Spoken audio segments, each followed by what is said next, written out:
Now, I'd like to welcome on screen Mr. Sarthak Ranade, Managing Director, Janssen India, the Janssen Pharmaceutical Companies of Johnson & Johnson, to introduce and welcome our speakers. A very warm welcome to you, sir. Over to you. Thank you, Kathy. Good afternoon, all, and trust you found the proceedings of day one very interesting. In fact, yesterday we witnessed the release of the multi-regional clinical trials report. And as you're aware, this paper gives a preview of the advancements that are leading to significant changes in the global regulatory space. And actually, they serve as a conversation starter, for all the stakeholders to explore the harmonization opportunities. To gain additional insights from this report, it is my pleasure and privilege to invite Dr. Raju Titus Chacko. And I want to take some time to moment to introduce him. Professor, welcome. As you know, he's Professor of Medical Oncology, Christian Medical College, Vellore. He completed his undergrad and postgrad studies at the Christian Medical College, Vellore, and had his medical oncology training at the Royal Adelaide Hospital, South Australia. He started the medical oncology department at CMC Vellore in the year 2000. We all know the department is very well known for its teaching, service, and research. Dr. Chacko has been actively involved in research and has been the principal investigator in several clinical trials. He has several publications to his credit. He is a member of the several professional organizations, both nationally and internationally. And with this, I would like to pass on the mic to Dr. Chacko. We are eagerly waiting to hear your thoughts and insights about this report. So over to you, sir.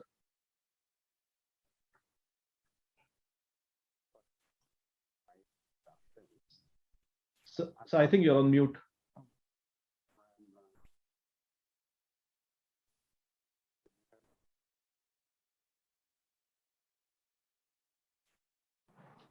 Can you hear me now? Yes, sir, we can. Okay, very great. Clear. Thank you. Thank you. Yeah, thank you so much for that kind introduction.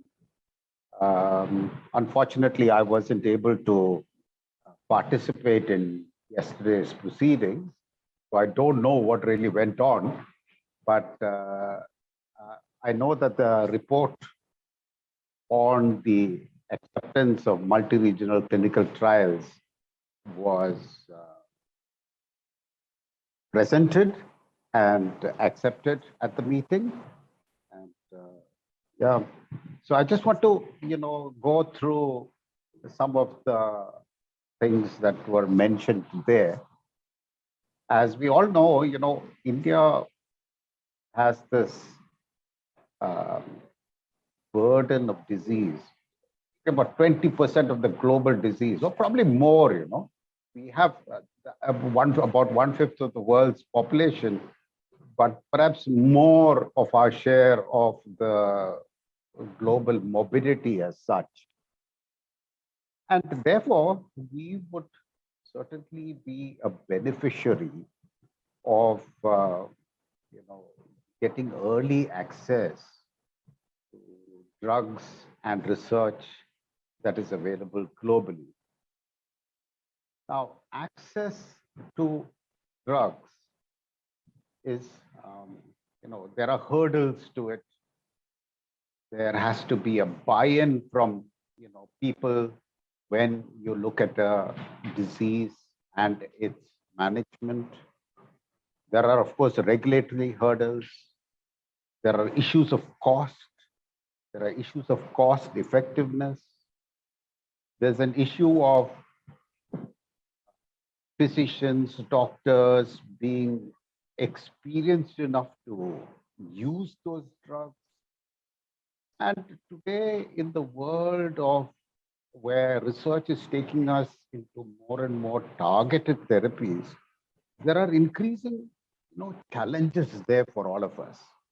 These designer drugs means that you need to be able to measure exactly to whom you're giving this drug to.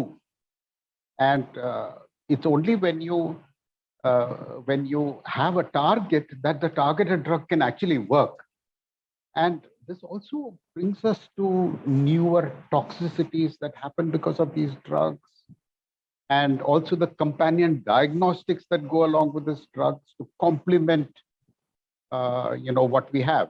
You need to diagnose a disease, know that you have a target, and then only put it in. Now, in the space of rapidly evolving scientific knowledge, we also have to provide ourselves with a regulatory framework that allows us to quickly see these drugs when they appear wherever in the horizon around the world and be able to access it for our patients.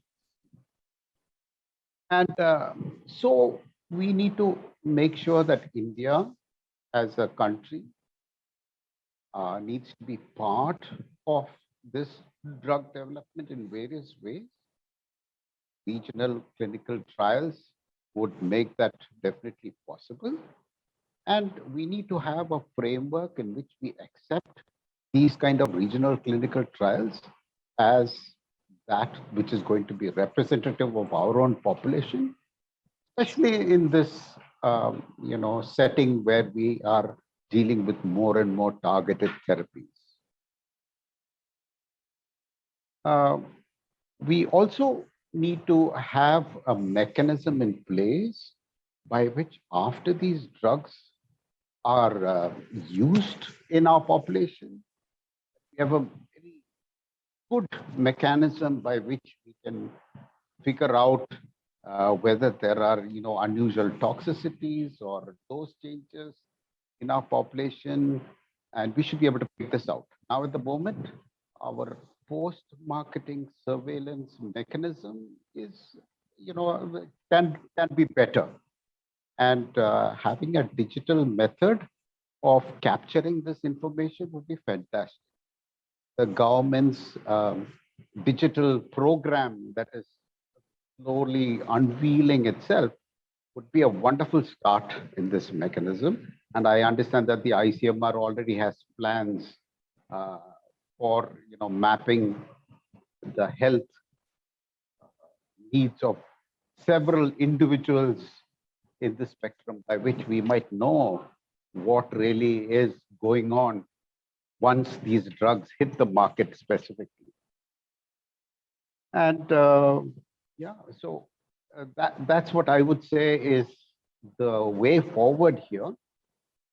We need to get our physicians, our scientists, our investigators more and more aware of this, and help us to understand this process a bit better, so that we all can participate in this larger benefit that will accrue to our patients and our people.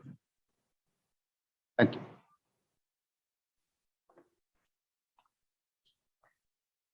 Thank you, Dr. Chacko. I think you very wonderfully sort of summarized and articulated not just the barriers to access, the need for early access, but also you talked about how the regulations are changing and how as the science moves forward and we get more targeted medicines. I think we need to have a very different sort of outlook.